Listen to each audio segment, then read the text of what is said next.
넷플릭스는 어디가 좋은 데인지 따지지 말고 그냥 내가 매력적인 사람이 되자는 그런 타입의 연예인 거고, 나머지 사람들은 본인들의 성공했던 연애 스팟들 있잖아, 데이트 스팟들, 거기에 집중하자는 주의인 거야. 내가 재밌게 보는 건 이런 잘 나가는 플랫폼들이 전부 한국에 유리하게 돌아간다는 거거든. 한국에서는 지금 매력을 석유처럼 팔고 있다고. 매력이 원자재가 된 거야.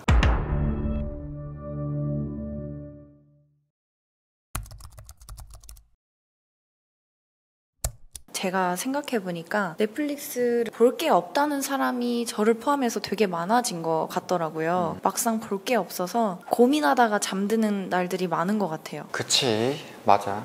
그렇긴 해. 근데 넷플릭스 볼 거 없다는 말은 5년 전에도 있었다? 넷플릭스 병이라고 하지 아마? 사람들이 볼 게 없어도 볼 게 있을 때까지 쥐어 짜면서 리서치 하는 게 넷플릭스의 원래 힘이거든? 지금도 그래. 아니 다른 회사 보고는 왜 볼 거 없다는 말 안 해? 어차피 기대도 안 하니까. 넷플릭스밖에 대안이 없으니까. 다른 데서는 체리피킹이 심각하다고. 뭐 하나 인기 있는 게 나오면 잠시 봤다가 도망치는 사람들이 많아. 넷플릭스는 그래도 기대감 때문에 해지 안 하고 좀 기다려주는 사람들이 많은 거지. 물론 최근에는 글로리 같은 거 보면은 1, 2로 1부, 2부로 나눠가지고 넷플릭스도 트릭 같은 걸 쓰는 것 같긴 해. 나도 그래서 이제 사이클링 유저라 해야 되나? 그런 유저 비중들이 높아질지는 체크를 해봐야 될 것 같긴 해. 동근님 이야기를 듣다 보니까 궁금한 건데, 그럼 지금 OTT 시장의 키워드는 뭐예요? 작년 초까지는 구독자의 성장이 넷플릭스의 성장이었어. 그런데 앞으로는 구독자보다 이익에 충실하겠다고 경영진이 말했거든. 그리고 작년에 주가가 폭락했지. 지금 시장의 키워드는 광고야.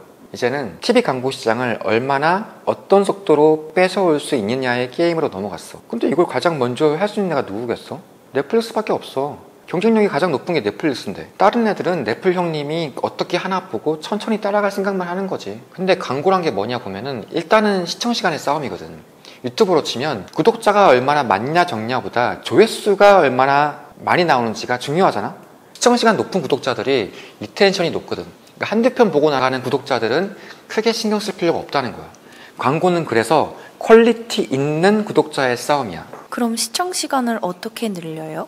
그거는 두 가지가 있는데, 하나가 예측하지 못하는 즐거움을 주는 방법하고 예측 가능한 즐거움을 제공하는 방법이 있어. 넷플릭스는 예측하지 못하는 즐거움에 강해.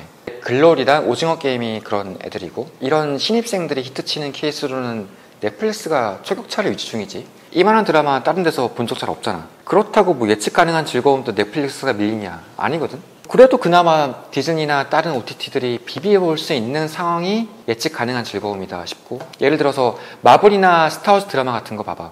마블이나 스타워즈는 그동안 영화로 하도 많은 이야기를 해서 드라마로 가면 이제 변두리로밖에 서사를 못 만들거든. 그게 디즈니의 문제긴 해. 수민이 넌 디즈니 좋아하잖아. 마블이나 스타워즈 드라마 최근에 본 적 있어? 스타워즈 드라마는 못 봤고 엘리멘탈이 가장 최근에 본 디즈니 영화예요. 이게 문제야.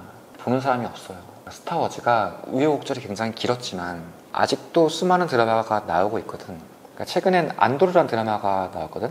얘는 제목도 모르는 사람이 너무 많아. 나는 봤는데 이거 보면 꽤나 수작이긴 해. 문제는 나 같은 스타워즈 광팬도 한 9화까지는 인내심으로 봤거든. 재미가 없다는 게 아니라 재미의 난이도가 높아. 작가가 토니 길로이라고 이제 서스펜스의 대가거든. 이런 대가도 스타워즈로는 이미 너무 많은 이야기를 만들어버려가지고 곁다리로밖에 서스펜스를 못 만드는 거야. 대중성이 떨어진다고. 개인적으로는 그래도 가서 한 10화 정도는 보고 와. 장난 아니야.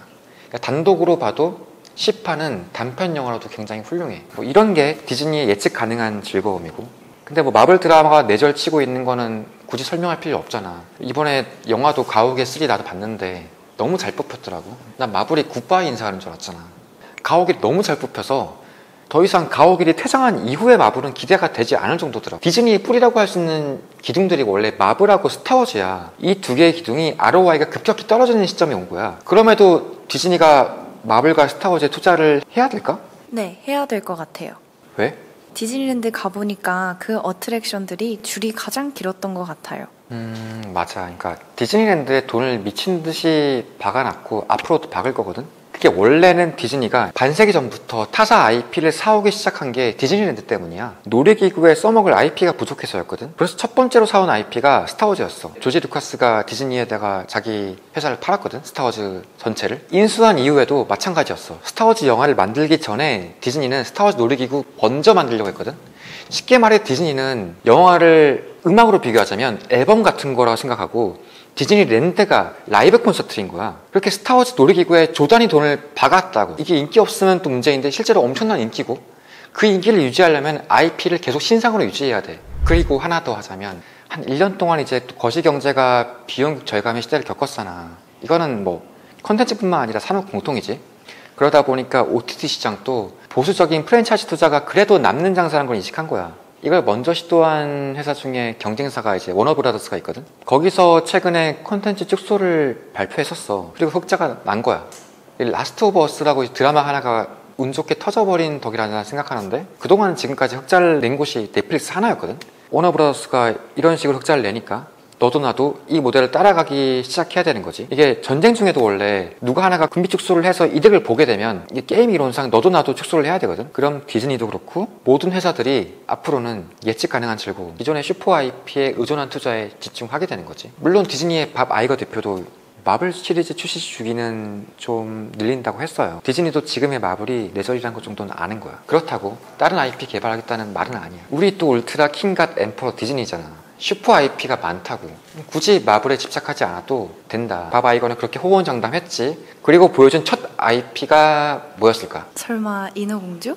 밥 아이거 멘탈이 지금 상당히 흔들리고 있겠지. 근데 반대로 넷플릭스는 슈퍼 IP 그런 거에 의존하는 회사인가? 아니거든. 물론 넷플릭스도 그런 거 만들고 싶어 해. 기묘한 이야기 같은 건 그런 반열에 올랐다고 볼 수도 있고. 하지만 아직은 그런 게 적어. 이번에 이제 SF의 중에서 삼체라고 드라마로 처음으로 이제 넷플릭스판 왕자의 게임을 만들려고 하는 게 있거든. 그런 게 이제 처음 시도하는 거고, 영화는 글래스 어니언이라고 처음으로 성공적인 영화 시리즈 IP가 나왔고, 그러니까 넷플릭스를 보면은 하우스 오브 카드도 있고 기묘한 이야기도 있고, 그래도 아직은 전설적인 시리즈 IP가 많진 않아요. 게다가 다 최근에 터진 것들이야. 넷플릭스는 작품 포트폴리오의 롱테일을 늘리는 스타일이야. 이런 포트에서는 작품 성공 확률을 너무 높이면은 작품 대박이 나오지 않아. 야구에 비유하면 홈런 타자가 방망이를 짧게 휘두르지 않는 거랑 같아. 그러니까 성공 확률을 일정 수준으로 유지해야지 뭔가 하나 터지는 거거든. 그런데 이미 현재 포트폴리오만 가지고도 넷플릭스랑 디즈니는 홈런 격차가 심하게 나잖아. 심지어 둘이 쓰는 비용도 비슷하다고. 근데 격차가 확 나. 근데 디즈니는 아까 뭐랬어? 앞으로 확률을 더 높인다며. 그럼 방망이를 짧게 잡겠다는 거야. 그럼 예측 불가능한 홈런은 당연히 떨어지게 돼 있어. 최격차가 늘어난다고.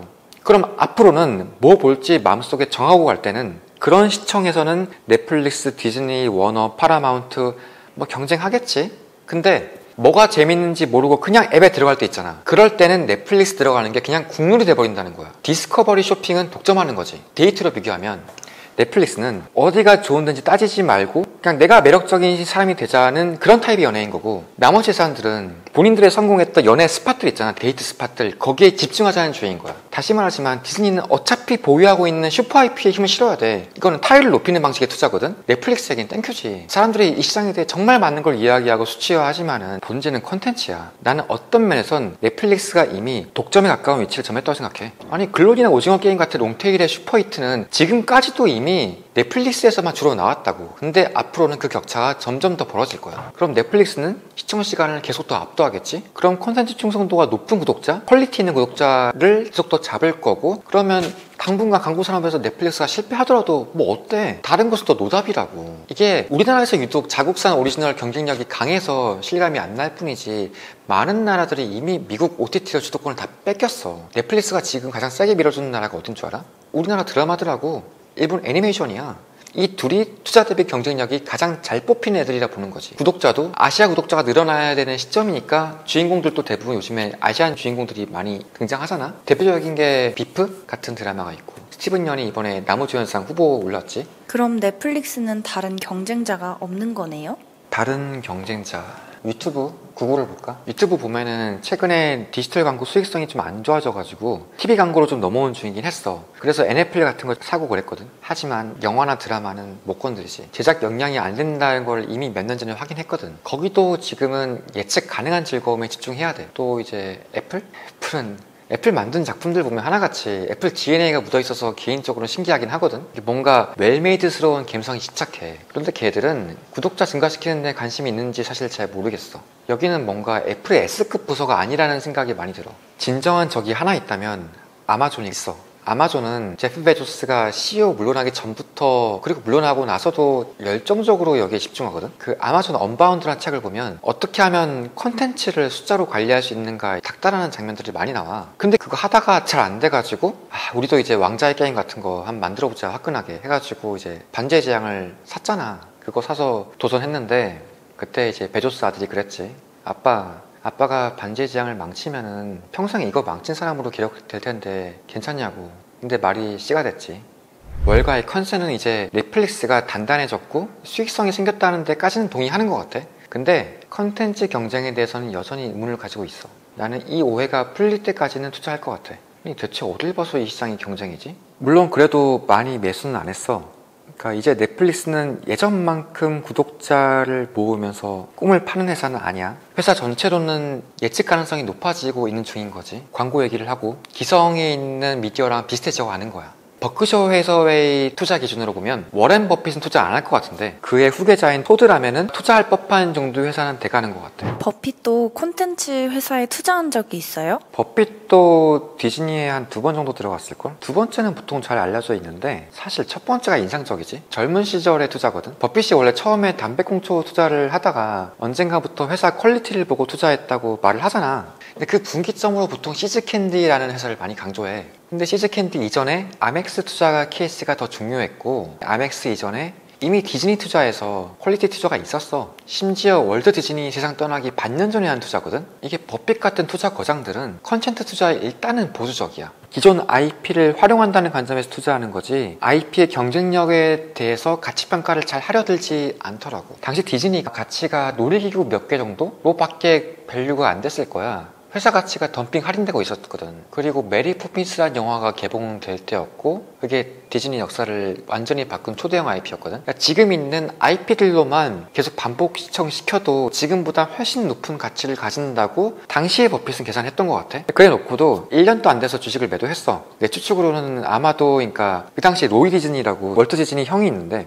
동생의 유언을 받아가지고 디즈니 월드에 올인하고 있었거든. 수민이 너도 봤다시피 디즈니 월드 크기가 엄청 크잖아. 어마어마한 돈이 들어간다고. 버핏 시선으로는 자신의 아이디어가 깨졌다고 생각했을 것 같아. 그러니까 원래 워렌 버핏이 KPX가 많이 들어가면 일단은 멈칫하거든. 디즈니 월드의 가치에 대해서도 아직까지는 회의적이었을 것 같아. 그러니까 콘텐츠 시장을 IP랑 IP를 빨아먹는 빨대로 나뉘었을 때 보통의 투자 선수들은 빨대 파트에 집중을 좀 해. IP는 블랙박스 취급하거든. 나 같은 경우에는 지금 이 블랙박스가 반쯤은 투명해 보인다고 말하는 중이고 내가 작년 10월인가 부서 모임에서 쓴 독후감이 있거든. 디즈니 컨텐츠 경쟁력이 약화되고 있는 게 눈에 뻔히 보인단 말이야. 근데 애널리스트들은 별거 벗은 임금님도 아니고 이거를 프랜차이즈 IP랑 구독자 증가 이 두 가지로 막 좋아 보인다고 현실 부정하는 게 보고서 대부분이더라고. 아니 근데 넷플릭스랑 디즈니 시청시간 격차는 줄어든 적이 없어요. 프랜차이즈가 지금 진입장벽이 돼간다니까. 그러니까 디즈니 구독자들은 디즈니 플러스를 보지도 않으면서 구독한다는 얘기야.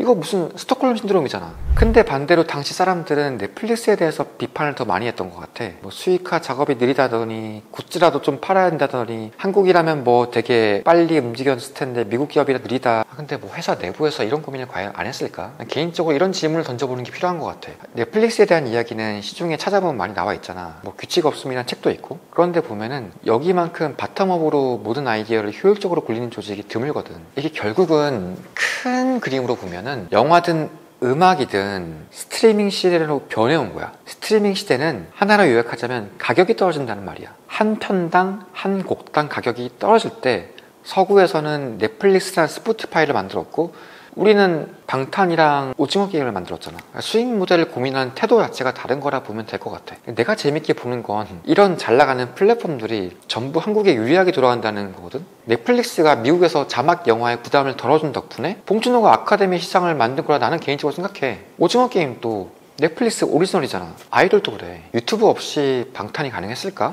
아니 틱톡 없이도 트와이스의 미국 성공이 가능했을까? 지금 우리는 굉장히 흥미로운 리즈 시절에 살고 있다고 난 생각해. 한국에서는 지금 매력을 석유처럼 팔고 있다고. 매력이 원자재가 된 거야. 요약하자면 넷플릭스 투자 아이디어는 첫 번째론 TV 광고 시장에 대한 숏이고, 두 번째로는 이 시장의 경쟁이 치열하다는 미신에 대한 숏이라고 보면 될 것 같아.